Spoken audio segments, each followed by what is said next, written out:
कभी कभी नेचर हमें याद दिलाता है कि दुनिया की सबसे खूबसूरत चीज़ें शोर में नहीं सुकून में मिलती हैं। ये सूरज की पहली किरणें, आसमान में बिखरता ये ऑरेंज कलर और पहाड़ों के बीच ये खामोशी, ऐसा लग रहा है जैसे अब कुछ पल के लिए रुक सा गया हो। सफ़र में कुछ सुबह ऐसी होती हैं जो कैमरा में तो कैप्चर हो जाती हैं, पर उनकी फीलिंग सिर्फ दिल में रह जाती है। इन पहाड़ों को देखकर एक बात तो समझ आती है कि इंसान चाहे कितना भी मॉडर्न हो जाए, असली कनेक्शन तो हमेशा नेचर से ही रहता है। एक तरफ ये स्टेप फार्मिंग का कमाल और दूसरी तरफ सदियों से खड़े ये देवदार के जंगल और उनके बीच दंडेश्वर टेम्पल, सब कुछ अपनी एक कहानी सुना रहा है। और इन्हीं गहरे जंगल के बीच बसा है जागेश्वर धाम, एक ऐसी जगह जहाँ सिर्फ मंदिर नहीं, एक एनर्जी महसूस होती है। कभी कभी कुछ प्लेसेस सिर्फ टूरिस्ट स्पॉट नहीं लगते, वो दिल के बहुत करीब आ जाते हैं, और जागेश्वर धाम उन्हीं जगहों में से एक है। ये रास्ते, ये ऊंचाइयाँ और ये घने देवदार के जंगल, ऐसा लग रहा था जैसे किसी मूवी का परफेक्ट सिनेमेटिक सीन चल रहा हो। पहाड़ों का सफ़र हमेशा एक अजीब चीज़ सिखा देता है कि लाइफ में ज़रूरी नहीं है हर बार तेज़ भागना, कभी कभी धीरे चलना भी बहुत खूबसूरत होता है। शायद इसीलिए लोग पहाड़ में सिर्फ घूमने नहीं आते, वो खुद को दोबारा फील करने आते हैं। इन खूबसूरत पहाड़ों के बीच बसा ये हमारा छोटा सा home stay.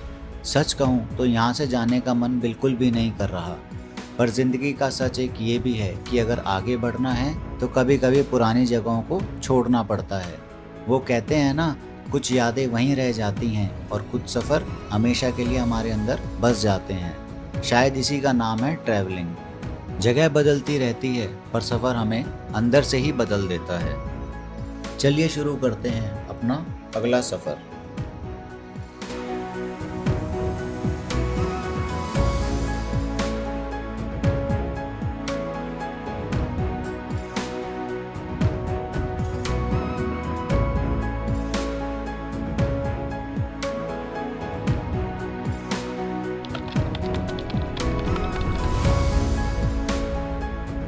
Guys, good morning, welcome back to another video. So भाई, कैसे हैं आप सब? आशा करता हूँ सब बढ़िया होंगे, मैं भी बढ़िया हूँ। भाई ये देख सकते हैं, ये हमारी कार खड़ी है यहाँ पे, ये पीछे ये हमारा रूम था। होम स्टे के जस्ट सामने कार थी। अरे वी बुड ऑन मस्ती करते हुए फोटो नहीं खिंचवा रहे, वीडियो बना रहे हैं। हेलो कर दो, हेलो कर दो सबको। भाग गए। ये कुछ व्यू है होम स्टे के सामने से, आप देख सकते हैं। बढ़िया नज़ारा, एकदम शांति, पीसफुल।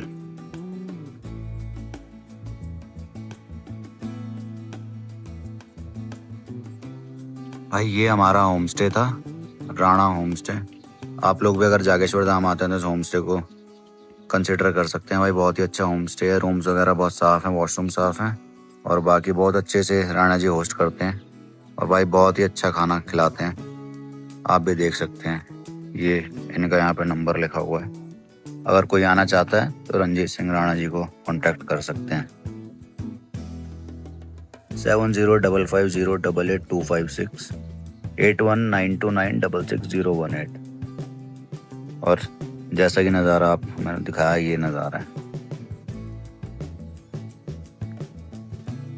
सो भाई आज का प्रोग्राम कुछ ऐसा रहेगा कि निकलते हैं दिल्ली की तरफ, और उससे पहले देखते हैं, अगर ट्रैफिक नहीं मिला तो कसार देवी के दर्शन करते हैं, उसके बाद निकलेंगे और दिखाएंगे आपको कसार देवी भी। तो गाइस, गाड़ी रेडी है, सामान रेडी है, अब निकलते हैं आगे।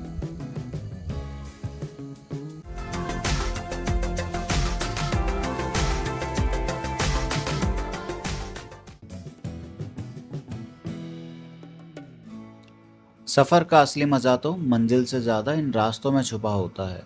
इन खूबसूरत पहाड़ों को बस देखते रहना, हवाओं को महसूस करना, और एक छोटी छोटी सड़कें जो हमें इन ऊंचे बड़े पहाड़ों से मिला देती हैं।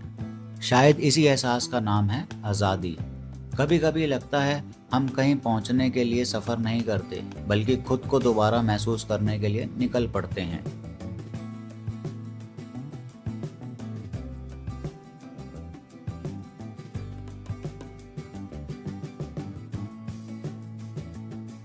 चलिए अलविदा करते हैं जागेश्वर धाम के इस गेट को और बढ़ते हैं कसार देवी की तरफ।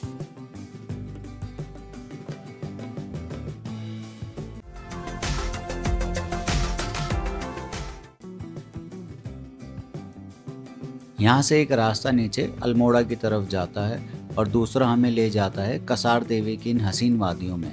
पहाड़ों में अक्सर रास्ते अलग होते हैं, पर हर रास्ता अपने साथ एक नया सफ़र लेकर आता है। तो गाइस पहुँच गए हैं कसार देवी। गाड़ी हमने यहाँ लगा दी है। आगे पार्किंग का थोड़ा सा इशू है, तो थोड़ी सी पीछे लगा दी। यहाँ से 200-300 मीटर मंदिर आ गया। ऐसी रोड है कुछ, सबने रोड पे लगा रखी है गाड़ी। तब आगे लगाई है थोड़ी सी, ताकि आने वाली गाड़ियों को दिक्कत ना हो। धूप तेज है, वैसे मौसम ठंडा है पर धूप तेज है। तो गाइस आप भी आओ।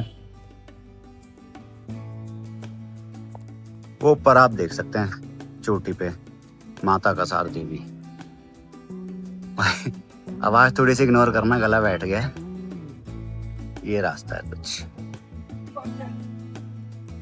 और ये गर्मी के प्रकोप से बचने के लिए लोगों ने क्या पहना है? ये मैंने ये पहने जय करने के लिए। जय करने के लिए चुन्नी पहनी है।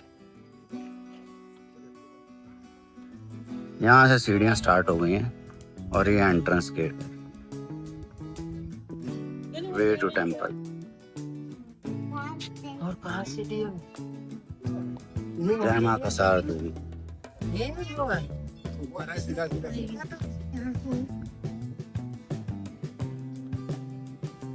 ये रास्ता है कुछ जंगल टाइगर ट्रेल टाइप का, बड़ा प्यारा सा रास्ता है।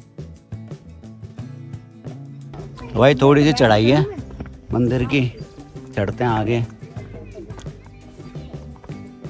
ऐसा कुछ रास्ता है, शांति है भाई बिल्कुल। जय माता। चलिए आगे चल के आपको दिखाते हैं। नॉर्मल रास्ता इधर जा रहा है, हम जाते हैं शॉर्टकट से। थोड़ा सा कठिन है, पर पहाड़ में आओ, थोड़े कठिन रास्तों पर ना चलो तो क्या फायदा।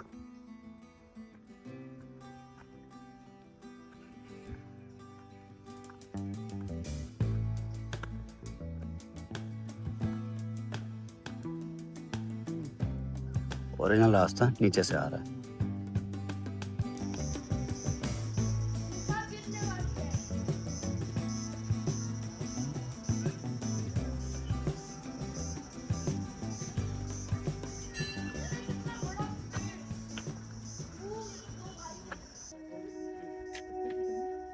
ये आप मंदिर की हिस्ट्री एक बार देख सकते हैं।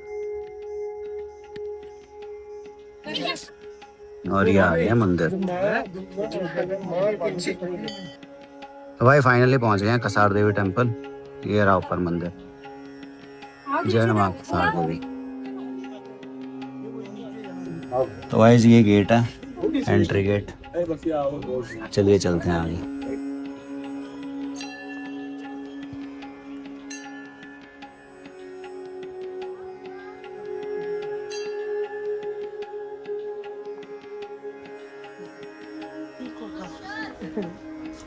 थैंक यू, बहुत अच्छा। भाई बहुत ही अद्भुत दर्शन हुए और आप नीचे का नज़ारा देख सकते हैं।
तो भाई आगे जा रहे हैं शिला की तरफ। ये पीछे आप शिला देख सकते हैं और नीचे पूरा अल्मोड़ा शहर दिखता हुआ। भाई बहुत ही पीसफुल वाइब्स हैं यहाँ की। यहाँ सिर्फ आओ मत, आकर बैठो, थोड़ा मेडिटेशन करो और व्यूज एंजॉय करो।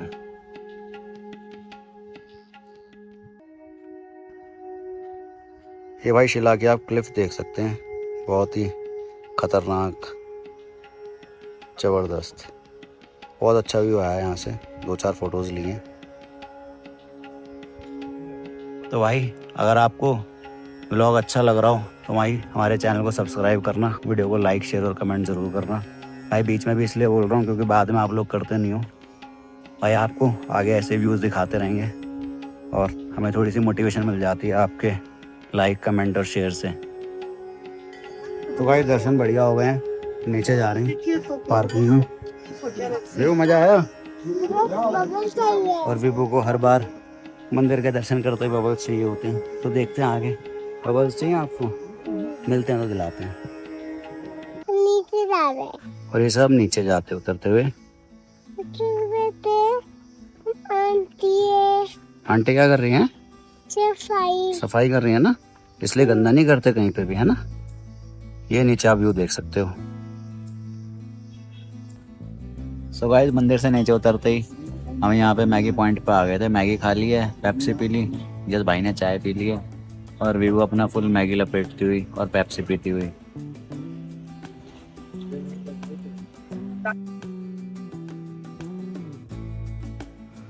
ये सामने आप अल्मोड़ा शहर देख सकते हैं। उत्तराखंड का एक बहुत ही खूबसूरत और काफ़ी फेमस हिल टाउन है। और अगर आप यहाँ आए हो तो यहाँ के फेमस बाल मिठाई टेस्ट करना बिल्कुल मिस मत करिएगा। दूर से देखने पर यह बस एक शहर लगता है, लेकिन जो लोग पहाड़ों को समझते हैं उनके लिए ऐसी जगहें एक अलग ही फीलिंग लेकर आती हैं। आगे आप देख सकते हैं ये सुंदर सा विवेकानंद द्वार, जहां से दिल्ली लगभग 350 किलोमीटर, नैनीताल 62 किलोमीटर और हल्द्वानी करीब 91 किलोमीटर दूर है।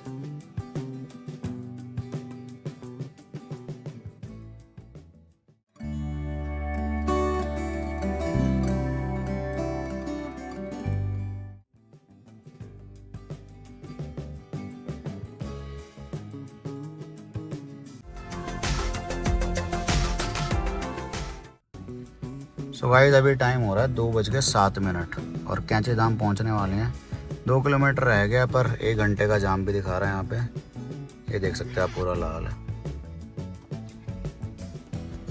भाई 3 बज चुके हैं और अभी तक गाड़ी आधा किलोमीटर भी नहीं चली है। अभी भी 1 घंटे का जाम दिखा रहा है और मौसम सही हो गया है अब। तो भाई 3:45 बज गए हैं। अब जाके नीम करोली बाबा के धाम आए हैं। ये देखो आप, बहुत भीड़ है। भाई सीधे ही चलते हैं हम दिल्ली की तरफ। 2 घंटे लग गए 2 किलोमीटर आने। अभी आगे ऊपर तक जाम है।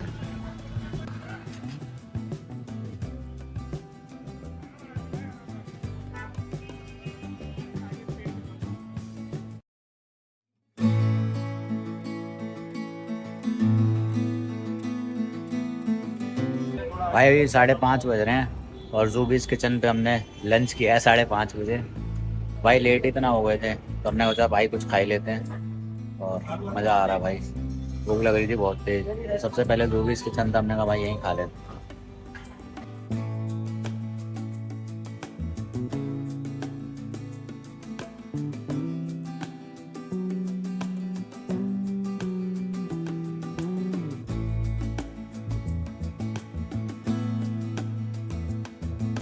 भाई शाम के बज गए हैं 6 और पहुंच गए हैं भीमताल और यहाँ पे भी जाम लगा हुआ है।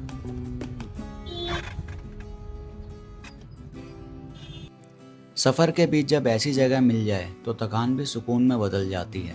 यह है भीमताल, एक ऐसी जगह जहाँ शांत झील, ठंडी हवा और पहाड़ों के साथ हर ट्रैवलर को कुछ देर रुकने पर मजबूर कर देता है। भाई शाम के 6:30 बज गए हैं और काठगोदाम रह गया 10 किलोमीटर। भाई हमने कहा थोड़ा भुट्टा उट्टा खा लेते हैं। भुट्टा खाने रुके हैं, भुट्टा खाते हैं फिर निकलते हैं आगे।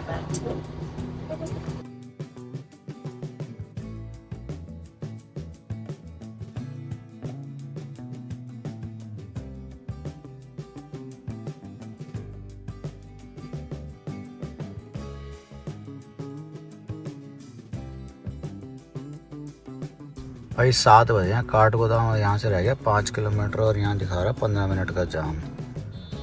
और सनसेट हो रहा है, पूरा पैक पड़ा भाई आगे।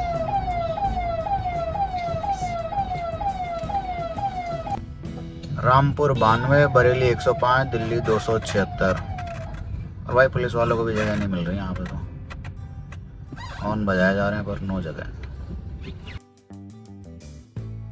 डूबता हुआ ये सूरज एक बात ज़रूर सिखा जाता है, हर दिन ख़त्म ज़रूर होता है पर अपने साथ कुछ यादें छोड़ जाता है।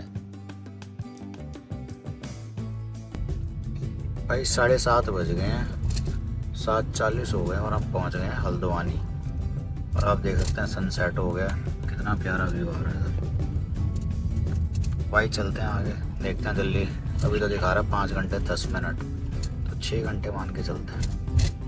सो गाइस 8 बजे हैं, लाल कुआं क्रॉस किया और ये साथ में जा रही है इंडियन रेलवे।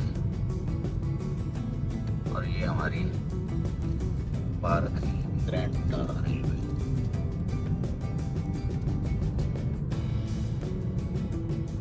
भाई 8:30 बज गए और रुद्रपुर हम पहुंच चुके हैं। आप देख सकते हैं क्या बढ़िया त्रिशूल और डमरू बनाया हुआ ऊपर, और ट्रैफिक तो काफ़ी है।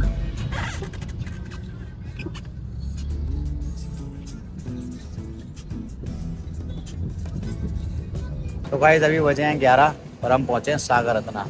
दिल्ली अभी भी 170 किलोमीटर दूर है।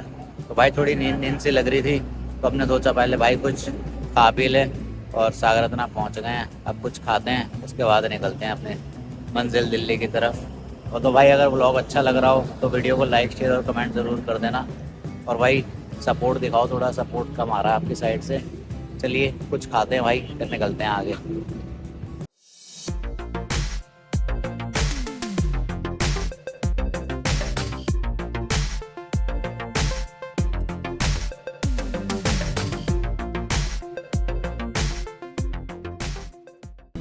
तो गाइस 11:40 हो गए और हम आ गए गढ़मुक्तेश्वर।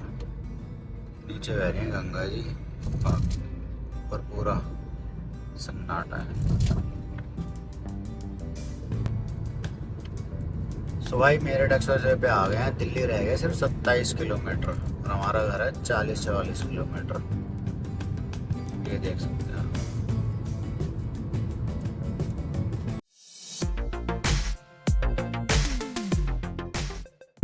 भाई 1 बजने वाला है, पर रोड पर ट्रैफिक को देख के लग ही नहीं रहा कि भाई 1 बजने वाला है रात का।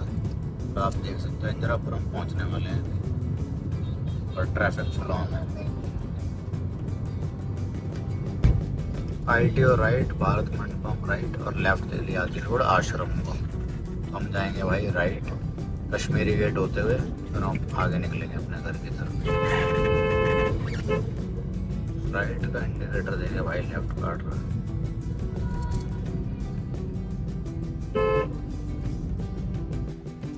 भाई पूरी ट्रिप की फर्स्ट रेड लाइट मिली यहाँ पे, और वो भी ग्रीन हो गई जल्दी से।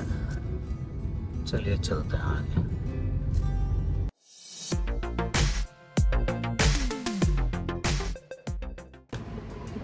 तो गाइस 1:10 हो गए हैं और हम आ गए हैं परमार्थ हनुमान जी के पास। बस यहाँ से हमारा घर रह गया 10 मिनट की दूरी पे। तो इस ब्लॉग को यहीं ख़त्म करते हैं। आशा करता हूँ आपको ब्लॉग अच्छा लगा होगा। तो अगर अच्छा लगा तो भाई ब्लॉग को लाइक करो, शेयर करो, कमेंट करो और हमारे चैनल को सब्सक्राइब ज़रूर करना। मिलते हैं अगले ब्लॉग में, और भाई ऐसे ही ब्लॉग बनाते रहेंगे आपके लिए। हर हर महादेव।